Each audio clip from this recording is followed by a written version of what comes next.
Hey, what's up guys? This is Chris and welcome back for more Everyday RC. Well, you're looking at the newest addition to my RC family, which is the Traxxas Rustler VXL two-wheel drive. I honestly would have never thought that I'd be an owner of a Traxxas Rustler. The truck really never held any interest to me. I've always been a four-wheel drive, off-road kind of guy, until I became friends with a very big name associated with this vehicle. And there are two big guys when you hear the word Traxxas Rustler, and it's Draven 3907 and Geo Stealth R1. Well, I was lucky enough to become really good friends with one of those guys, and his name is Geo Stealth R1. And ever since I met him, I found out about the 100-mile-an-hour Rustler and the big hype behind the 100-mile-an-hour Rustler. And, you know, I always wanted to have a 100-mile-an-hour vehicle, so I went out and I bought the XL1. And I still stayed away from the Rustler, you know, the 100-mile-an-hour setup, and I said there's a million guys out there doing it. I never would have thought that I'd be one of them doing it. You know, it's just another 100-mile-an-hour Rustler in a sea of Rustlers. You know, and honestly, I was lucky enough to know one of the biggest names when it's associated with the 100-mile-an-hour Rustler. I did have the honor to meet Draven 3907 as well, and now it just stuck on me, and I just kept seeing the 100-mile-an-hour Rustler, and so many people I watch on YouTube are turning their RC vehicles into 100-mile-an-hour vehicles. Well, this is the one that started it all, and I just wanted to have my hand in it, see what I can do. And honestly, if I know Geo Stealth R1 on a personal basis, why not try and build this thing and see how good I can make it run? So, you know, let's take full advantage of that. So, Geo Stealth, thank you very much for all your input. And I did have the opportunity today, guys.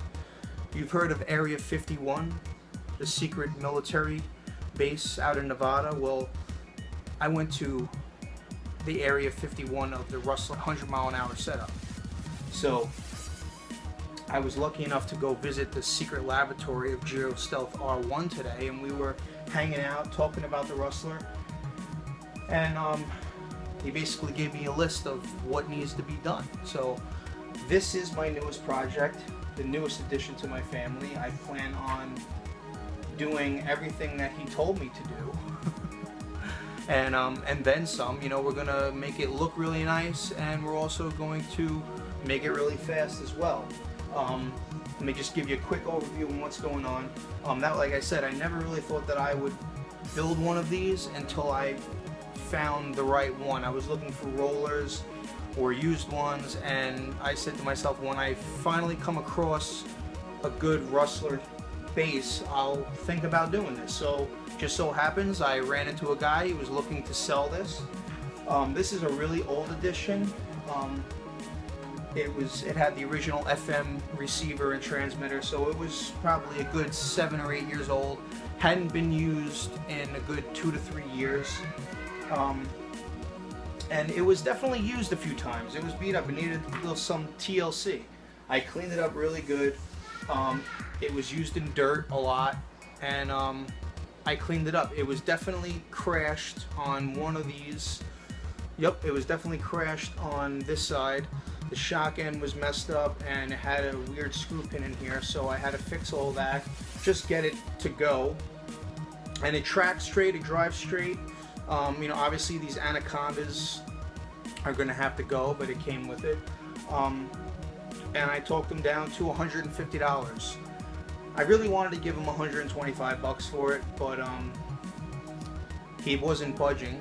And I said to him the only thing he really had going for him is these Integys, the Piggybacks, and he sold it to me with two Turnigy 3S Lipos. So I said, with the 2 Lipos and the upgraded shocks, I said, okay, you have yourself a deal. But I really wanted to spend a little less than that, but I still got it for $150, and I think it's pretty good. You know, I'm gonna mess around with it. I definitely urge any of my subscribers, please, I want all your info. All you guys that are doing speed runs with the Rustler and turning yours into 100 mile an hour, I want all your info. I want to know what you think the best things to do to this, especially with these shocks. If you guys don't think that these shocks are good, I'm gonna get them off of here, because honestly they're not working too good. The rear squats, and I have the preload set to max on the rears, and the fronts, it's too much. So we want the truck sitting more like this, and it definitely doesn't want to do that. I did disassemble them. They do have fluid in them. I just checked to see if they did have fluid, and you know, there's not too many videos on these Integy piggyback shocks. So if anybody has any info on those for me, please let me know. And that's pretty much it, guys. Just send me all your info, and hopefully you guys will stay tuned on the progress of this build. I think it's really cool. It's something that kind of grew on me, you know, as far as doing this Rustler 100-mile-an-hour setup. But I think it's really cool, you know, and like I said, to be able to know one of the biggest guys associated with the 100-mile-an-hour setup, I just figured I'd take full advantage of that, you know. So that's it, guys. I just want to thank you all for watching, and I hope you guys are having fun in your RC world. And for now, this is Chris, the Everyday RC Guy, saying thanks for watching. Alright guys, take care.